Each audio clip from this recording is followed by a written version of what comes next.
तो देखो, जो मैं पहली बिग बैंग की थ्योरी एक्सप्लेन करने वाला हूँ वो है स्टीफन हॉकिंग की। इसमें क्या है कि बिग बैंग एक सिंगल पॉइंट से स्टार्ट हुआ था, पर हम थोड़ा डिटेल में इसको देखते हैं क्योंकि इसके बारे में ना किसी को सही से पता नहीं है।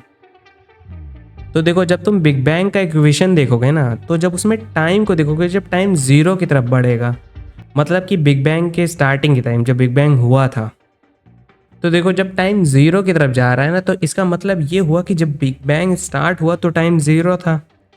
पर अगर उस इक्वेशन में आप टाइम इक्वल ज़ीरो रख दोगे ना, तो वो एक ऐसी चीज़ प्रेडिक्ट करता है जो कि पॉसिबल ही नहीं है, और वो है सिंगुलैरिटी। तो वो ये है कि जैसे जैसे टाइम ज़ीरो की तरफ जा रहा है, तो जब टाइम ज़ीरो हो जाएगा ना, तो वो इक्वेशन प्रेडिक्ट करता है कि वहाँ पे एनर्जी डेंसिटी इनफाइनाइट हो जाएगी, और स्पेस का जो कर्वेचर है वो भी इनफाइनाइट हो जाएगा। इसी दो इनफाइनाइट होने को ना सिंगुलैरिटी बोलते हैं। तो अब ये बताओ कि इसका मतलब क्या हुआ। अगर मुझे कोई इक्वेशन में ये पता चल रहा है कि एनर्जी डेंसिटी इनफाइनाइट है, तो इसका फिजिकली मतलब क्या हुआ। अगर ये मैं बोलूँ कि कर्वेचर स्पेस का इनफाइनाइट है, तो इसका क्या मतलब हुआ। अगर किसी चीज़ को कर्व करना है तो आप कर्व कर करके उसको गोल बना सकते हो ना, उसको और कितना कर्व करोगे। एक पे एक लेयर बनाते रहो, तो पर क्या इनफाइनाइट लेयर कैसे होगी। तो इसीलिए ना ये सिंगुलैरिटी हमेशा से थोड़ा डाउट में था कि ये सिंगुलैरिटी एक्चुअल में है क्या। पर इक्वेशन तो वही प्रेडिक्ट कर रहा है कि उसी सिंगुलैरिटी से हमारा ये यूनिवर्स फैल के आया। तो देखो, उस सिंगुलैरिटी को हटाने के लिए ना स्टीफन हॉकिंग ने क्या किया, उन्होंने एक इमेजिनरी टाइम को डेराइव किया। मतलब इसके नाम पे मत जाना कि इमेजिनरी टाइम, तो बस उन्होंने बस ऐसे मन से मान लिया। ये सच का एक टाइम है, पर हमारे टाइम से अलग है। और ये एक टाइम वैसा नहीं है, ये एक पूरा एक डायमेंशन समझो इसको, एक स्पेशल डायमेंशन। जैसे देखो ये क्या है, जैसे अगर जो हमारा टाइम है, अगर मैं उसको समझाऊं तो वो क्या होता है, वो होता है पास से फ्यूचर। यही तो मतलब हुआ, आप ऐसे ही तो चीज़ों को देखते हो, पास से फ्यूचर की तरफ जा रही है। पर ये जो इमेजिनरी टाइम है ना, इसकी कोई डायरेक्शन नहीं है, पास से फ्यूचर या फ्यूचर से पास्ट, ये कुछ भी हो सकता है। और ऐसा भी हो सकता है कि एक ही इंस्टेंस पे पास्ट प्रेजेंट फ्यूचर सब एग्जिस्ट कर रहे हो। तो इसीलिए ना इस टाइम का मतलब हमारे लिए कोई मतलब नहीं है, क्योंकि देखो आप अगर अपने हिसाब से देखो, अगर आप एक ही टाइम पे बूढ़े हो, जवान हो, बच्चे हो, या मतलब आप कोई भी इमेज या कोई लॉजिक बना पा रहे हो कि ऐसे कैसे होता होगा या कैसे दिखता होगा, नहीं ना। इसीलिए हम मानते हैं कि बिग बैंग के पहले कोई टाइम नहीं था, बल्कि स्टीफन हॉकिंग के अकॉर्डिंग था, जो कि इमेजिनरी टाइम था। अब इस टाइम का एक खास बात यह है ना कि इसकी कोई स्टार्टिंग पॉइंट नहीं है। मतलब ऐसा कभी नहीं होगा कि t इक्वल टू ज़ीरो हो जाए। तो जब t इक्वल टू ज़ीरो होगा ही नहीं, तो उस इक्वेशन में कभी सिंगुलैरिटी आएगी ही नहीं, कभी जो स्पेस का कर्वेचर है वो इनफाइनाइट होगा ही नहीं, ना ही एनर्जी डेंसिटी इनफाइनाइट होगी। तो उस थ्योरी के अकॉर्डिंग ना बिग बैंग एक स्मूथ ट्रांजिशन था। वो जो 4D स्ट्रक्चर हुआ, जो मैंने बताया पास्ट प्रेजेंट फ्यूचर वाला, वो 4D स्ट्रक्चर से हमारा यूनिवर्स, जो हमारा रियल टाइम बना, जिसको पता है जैसे हम रियल टाइम जिसको बोल रहे हैं, क्या पता ये रियल टाइम ना हो, वो रियल टाइम हो। तो देखो स्टीफन हॉकिंग ने ना ऐसे ही सिंगुलैरिटी को कम करके फिर बिग बैंग को एक्सप्लेन किया। अब अगर तुम ये सोच रहे हो कि उसके अंदर जो भी जितनी भी एनर्जी थी वो कहाँ से आई, तो जो आप ये सोच रहे हो ना कहाँ से आई, ये आप रियल टाइम के हिसाब से सोच रहे हो। जो इमेजिनरी टाइम के हिसाब से ये क्वेश्चन ही गलत है। मतलब ये ऐसा ही जैसे आप दिल्ली पहुंच गए और आप बोल रहे हो दिल्ली एग्जैक्टली दिल्ली में है कहाँ, उसी तरह ये पूछना कि वो एनर्जी कहाँ से आई कोई सेंस नहीं बनाता उस टाइम के अकॉर्डिंग। पर अब थोड़ा एक और चीज़ देखते हैं, और वो ये है कि जैसे अभी हम यूनिवर्स को देखें, सारी गैलेक्सी वैलेक्सी को, और हम टाइम को रिवर्स करके देखेंगे ना, तो वो दिखेगा कि वो गैलेक्सी पास आ रही है, पास आ रही है, पास आ रही है। ऐसे जब 13 बिलियन सालों तक हम इसको ऑब्जर्व करेंगे तो हम देखेंगे कि सब कुछ एक पॉइंट पे था। यही तो मतलब हुआ ना कि जैसे गैलेक्सी दूर जा रही है, और मतलब कि पास्ट में वो पास में थी, और पास्ट में और पास में थी। तो जब टाइम स्टार्ट हुआ तब तो वो एक सारी चीज़ें एक पॉइंट पे होनी चाहिए ना। पर वो तो सिंगुलैरिटी है, और अभी तो स्टीफन हॉकिंग ने कहा सिंगुलैरिटी उस हिसाब से पॉसिबल नहीं है बिग बैंग के टाइम पे। हालांकि ब्लैक होल में होती है, मैं क्लियर कर दूँ। तो देखो वहीं पे ना ये एक क्वांटम मैकेनिक्स आता है। मतलब स्टीफन हॉकिंग ने दोनों को यूज़ किया है, जनरल रिलेटिविटी को और क्वांटम मैकेनिक्स दोनों को। तो उसमें उन्होंने क्वांटम ग्रेविटी के कॉन्सेप्ट को यूज़ किया है, जो कि बताता है कि जिसे देखो ग्रेविटी जो है ना वो एक पार्टिकल से आ रही है, जिसको ग्रेविटॉन बोलते हैं। अब देखो, अगर ग्रेविटी किसी पार्टिकल से आ रही है मतलब कि इसकी एक अपर लिमिट होगी, मतलब कि स्पेस के मुड़ने की एक लिमिट है, उससे ज़्यादा वो नहीं मुड़ सकता है।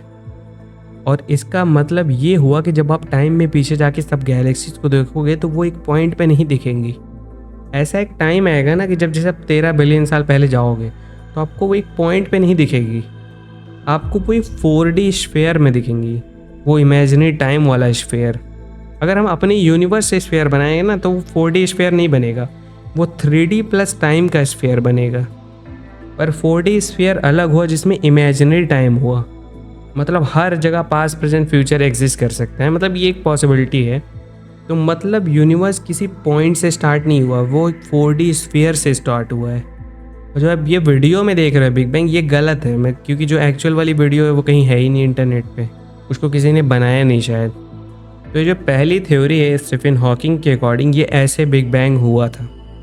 पर इसमें बहुत सारी चीज़ें हैं जो मतलब गलत हो सकती है, जैसे क्वांटम मैकेनिक्स में क्वांटम ग्रेविटी को मानना। ये जो थ्योरी है ना बेसिकली क्वांटम मैकेनिक्स पे ज़्यादा डिपेंडेंट है। पर अभी तक हमको जनरल रिलेटिविटी की ही मतलब कई सारे प्रूफ ही सही मिले हैं, बस क्वांटम मैकेनिक्स के नहीं मिले हैं। और जनरल रिलेटिविटी भी ब्लैक होल के केस में मतलब गलत हो जाती है, या तो कहीं एक्सप्लेन नहीं कर पाती। और अब आती है दूसरी बिग बैंग की थ्योरी, जिसको कहते हैं कन्फॉर्मल साइकिल कॉस्मोलॉजी, CCC, जिसको सर रॉजर पेनरोज ने दिया है। तो जो ये थ्योरी है ना, ये पर्सनली मेरे को ज़्यादा बिलीवेबल लगती है। तो देखो, इस थ्योरी के अकॉर्डिंग मतलब ये कैसे बिग बैंग को एक्सप्लेन करता है। जैसे यूनिवर्स में अभी जितने भी मतलब स्टार्स हैं, गैलेक्सी हैं, वो एक ना एक टाइम पे तो ख़त्म होंगे ही ना। जैसे हमारा खुद का सन है, वो खुद 400 करोड़ साल में ख़त्म हो जाएगा। तो भले ही नए तारे बन रहे हैं लेकिन ख़त्म भी तो हो रहे हैं। तो एक टाइम में आगे चल के आएगा जब सब कुछ ख़त्म हो चुका होगा, सारी गैलेक्सी ख़त्म हो चुकी होगी, सारे स्टार्स प्लैनेट सब कुछ ख़त्म हो चुके होंगे। कई सारे स्टार जो नहीं ख़त्म होंगे उनको तो ब्लैक होल ही ख़त्म कर देगा। तो जब सब कुछ ख़त्म हो जाएगा तो सिर्फ बचेगा ब्लैक होल। और स्टीफन हॉकिंग के खुद के according black hole energy emit करता है, जिसको बेसिकली हॉकिंग रेडिएशन बोलते हैं। इसका मतलब ये है कि ब्लैक होल भी हमेशा के लिए नहीं रहेगा, वो भी एक टाइम के बाद एवोपोरेट हो जाएगा। पर उसको होने में बहुत टाइम लगेगा, मतलब अगर हम मतलब सोच भी नहीं सकते भाई अगर देखा जाए तो, क्योंकि 10⁻⁻ समझ लो 100 ईयर्स लगेंगे ये सारा प्रोसेस होने में। तो 10⁻100 ईयर्स तो बहुत हो गया। तो देखो, जब ये सब हो चुका होगा ना तो यूनिवर्स में से बचेगी एनर्जी, कोई स्ट्रक्चर रहेगा नहीं। हो सकता है ग्रेविटेशनल वेव्स रहे, और सब एनर्जी रहेगी बेसिकली लाइट के फॉर्म में, इलेक्ट्रोमैग्नेटिक वेव के फॉर्म में। और जैसे कि फोटोन जो होते हैं, जो मतलब इलेक्ट्रोमैग्नेटिक वेव के सबसे छोटे पार्ट्स होते हैं, वो बेसिकली उनके लिए तो कोई टाइम होता नहीं है, वो तो सब इंस्टेंट पे जी रहे हैं, चाहे करोड़ों साल बीत जाएं उनके लिए बस एक इंस्टेंट हुआ है। तो वैसी कंडीशन में जब यूनिवर्स में सिर्फ एनर्जी बचेगी तो टाइम का कोई मतलब नहीं रहेगा। और फिर वो सारी एनर्जी श्रिंक होके या फिर ठंडी होके, ये किसी एक प्रोसेस से उन्होंने एक्सप्लेन किया था कि वो फिर वो सारी एनर्जी से फिर एक बिग बैंग और होगा। क्योंकि आपको ये वो वाली कंडीशन नहीं लगती जो लोग बोलते हैं कि बिग बैंग के पहले बस एनर्जीज थी जो बहुत ज़्यादा हॉट हो गई फिर एक्सपेंशन हुआ।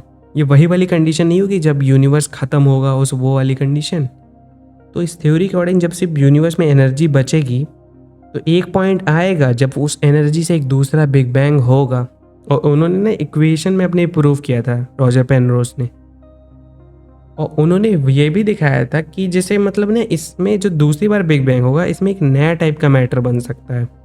और उसी नए मैटर को इन्होंने बोला कि यही है डार्क मैटर। तो जो ये हमारा यूनिवर्स है उससे पहले एक और यूनिवर्स था या एयॉन्स था, वो एयॉन्स बोलते हैं पर हम लोग यूनिवर्स बोल सकते हैं। तो इससे पहले एक और यूनिवर्स था, फिर जब वो ख़त्म हुआ तो ये बिग बैंग हुआ जिस बिग बैंग की हम लोग बात कर रहे हैं इस थ्योरी के अकॉर्डिंग। और फिर जैसे ही ऐसे हमारा यूनिवर्स ख़त्म हो जाएगा तो फिर एक और बिग बैंग होगा और ये एक साइकिल बनाए रहेगा, मतलब एक लूप चलता रहेगा ये हमेशा के लिए। अब अगर तुम लोग के माइंड में आ रहा है कि ये लूप स्टार्ट कैसे हुआ, ये कोई ना कोई तो स्टार्टिंग पॉइंट होगी, वो पहला यूनिवर्स कहाँ पे है, कौन बना था उस पहले यूनिवर्स में बहुत लोग ये सोच रहे होंगे। पर देखो, ये भी ना उसी तरह है कि लूप में चलने का मतलब है ना कभी ये स्टार्ट नहीं हुआ है, ये मतलब हमेशा से था। अगर आपसे कोई कहता है कि हमेशा से रहने का क्या मतलब हुआ, तो उसका ये तो इमेजिनरी टाइम वाला मतलब बता सकते हो, या तो ये बता सकते हो कि वो तो एक लूप में है। वो तो ये वाली बात मानेंगे नहीं कि यूनिवर्स हमेशा से है, पर वो ये मान लेंगे कि गॉड हमेशा से है। तो देखो, जो ये सीसीसी थ्योरी है ना, कॉन्फॉर्मल साइकिल कॉस्मोलॉजी, उससे आप बहुत चीज़ें एक्सप्लेन कर सकते हो। जैसे अगर आपको कोई बोले कि बताओ बिग बैंग में नथिंग से समथिंग कैसे आया, कुछ नहीं से कुछ कैसे बन गया, तो आप बोल सकते हो कि कुछ नहीं से कुछ नहीं बना है, कुछ हमेशा से था। बस एनर्जी कन्वर्ट हो रही है मैटर में, फिर एनर्जी में, फिर मैटर में। और ये थ्योरी ना मतलब क्लासिकल मतलब मॉडल पे बेस्ड है, या फिर जनरल रिलेटिविटी पे बेस्ड है। ये क्वांटम मैकेनिक्स पे बेस्ड नहीं है। और इस थ्योरी का ना एक प्रूफ भी है। जैसे अभी के टाइम पे जो हमें कॉस्मिक माइक्रोवेव बैकग्राउंड रेडिएशन दिखता है, उस रेडिएशन में आप देखोगे ना तो आपको कुछ पॉइंट्स दिखाई देंगे जिसको हॉकिंग पॉइंट्स बोलते हैं, जहाँ की एनर्जी कुछ ज़्यादा ही होगी। तो रॉजर पेनरोज के अकॉर्डिंग ना जो वो पॉइंट्स हैं, हॉकिंग पॉइंट्स, वो और कुछ नहीं बल्कि जो एवेपोरेट्स हो गए थे ब्लैक होल पिछले यूनिवर्स में, वो हैं। क्योंकि जैसे कोई ब्लैक होल है, उसको ख़त्म होने में चाहे जितना वो छोटा हो, उसको ख़त्म होने में लगभग ट्रिलियन ईयर्स तो लगेंगे ही। और बिग बैंग कब हुआ था? बस 13 बिलियन साल पहले। और एक ब्लैक होल को ख़त्म होने में ही ट्रिलियन ईयर लग जाते हैं। तो अगर आप ही सोच के देखो, अगर कॉस्मिक माइक्रोवेव बैकग्राउंड रेडिएशन में कोई ऐसी चीज़ है जो ब्लैक होल की इवेपोरेशन को रिप्रेजेंट कर रही है, मतलब कि वो ऐसा ब्लैक होल था जो हमारे यूनिवर्स में था ही नहीं पहले। वो पिछले यूनिवर्स का पार्ट है, या पिछले एयॉन्स बोल लो। तो यही था बेसिकली, मतलब दो थ्योरी बिग बैंग के ऊपर। और अगर ये सब सुनने के बाद तुम्हें ऐसा लग रहा है ना कि हम लोग तो बिल्कुल इनसिग्निफिकेंट है इस यूनिवर्स में, ये यूनिवर्स की स्टोरी हमारे बारे में है ही नहीं, तो देखो, अगर तुम इस वीडियो को समझ रहे हो, अगर तुम ये सारा पूरी यूनिवर्स को समझ पा रहे हो जो मैं बता रहा हूँ, तो मतलब तुम तो एटलीस्ट इनसिग्निफिकेंट नहीं हो। भले ब्लैक होल तुमसे कितना भी बड़ा क्यों ना हो, पर वो तुम्हें नहीं समझ सकता कभी, ये तुम उसे समझ सकते हो, जो कि मतलब हमें बेसिकली बहुत स्पेशल बनाती है। तो यही था बेसिकली आज के इस वीडियो में। अगर पसंद आए तो लाइक, शेयर, सब्सक्राइब जो करना है कर देना।